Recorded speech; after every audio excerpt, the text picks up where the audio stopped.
कभी की कल्पना देखिए कि तुम कोई चांद नहीं हो जो बादलों में जाके छुप जाओगी, तभी तो हर रोज तेरी गलियों से गुजरता हूँ। कि तुम कोई चांद नहीं हो जो बादलों में जाके छिप जाओगी, तभी तो हर रोज तेरी गलियों से गुजरता हूँ। कहीं दिख जाए तेरी पाँव के निशान चलते चलते मुझे उन गलियों में। दर्द होती है सीने में जब वादा कर कर तू नहीं आती मुझसे मिलने, तेरे इंतजार में सारा दिन प्यासा ही रह जाता हूँ। कि तेरे इंतजार में सारा दिन प्यासा ही रह जाता हूँ। अब तो आदत सी हो गई है मुझे तुमसे बिछड़कर जीने की। कि अब तो आदत सी हो गई है मुझे तुमसे बिछड़कर जीने की, तभी तो आंसुओं को शराब समझकर पी लेता हूँ। सभी को गुड मॉर्निंग। ये काशी हिंदू विश्वविद्यालय के आस आप देख सकते हो, ये विश्वनाथ मंदिर का परिसर है। और मिले हैं मुझे आज एक कवि जो बिल्कुल कहा जाता है कि जैसे उगते हैं रवि वैसे उगते हैं कवि। नमस्कार बंधु। नमस्ते सर। क्या नाम हुआ आपका? मेरा नाम रितेश रंजन हुआ। रितेश, सुनाओ कुछ वैसा जिसके लोग जो हैं थोड़ा सा मज़ा आ जाए, मतलब लोगों में कुछ खास। और मोहब्बत की नगरी में है काशी, जो मोहब्बत की नगरी कही जाती है, इसमें मोहब्बत किसी और क्या कह सकते हैं। क्या बात है। एक कविता है मेरी जो मुंबई के स्टोरी मिरर में पब्लिश हुई थी, उसका जो शीर्षक है मेरा पहला प्यार।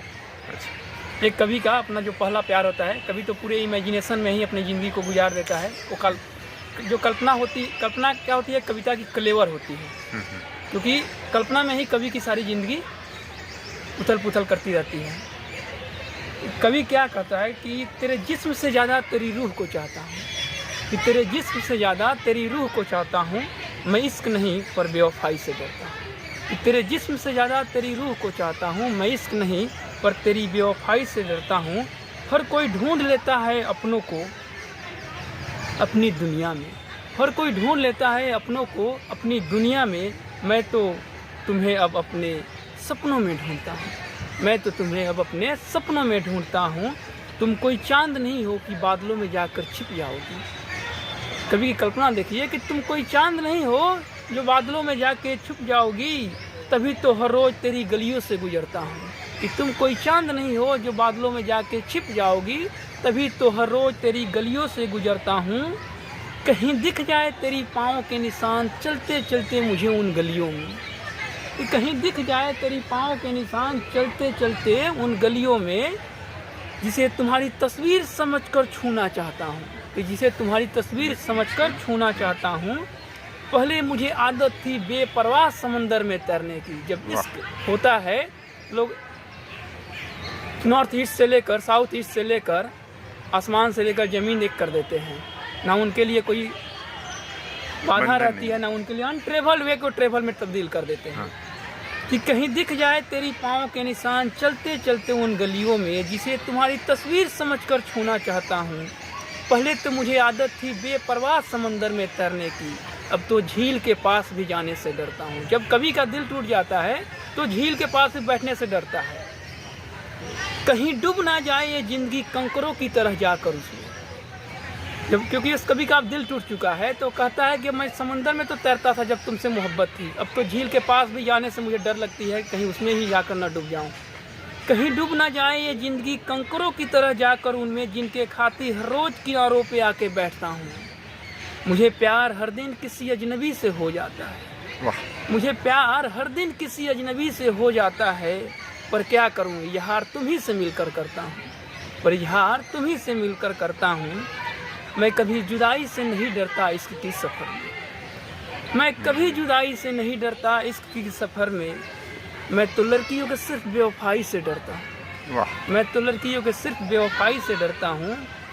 बहुत दर्द होती है तू जो वादा करके नहीं आती मुझसे मिलने। कि बहुत दर्द होती है सीने में जब वादा कर कर तू नहीं आती मुझसे मिलने।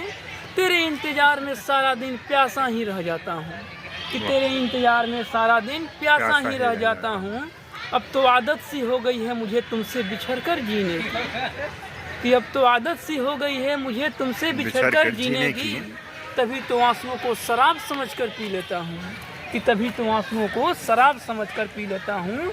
कि तेरे जिस्म से ज़्यादा तेरी रूह को चाहता हूँ, मैं इश्क नहीं तुम्हारी बेवफाई से डरता हूँ। कि मैं इश्क नहीं तुम्हारी बेवफाई से डरता हूँ।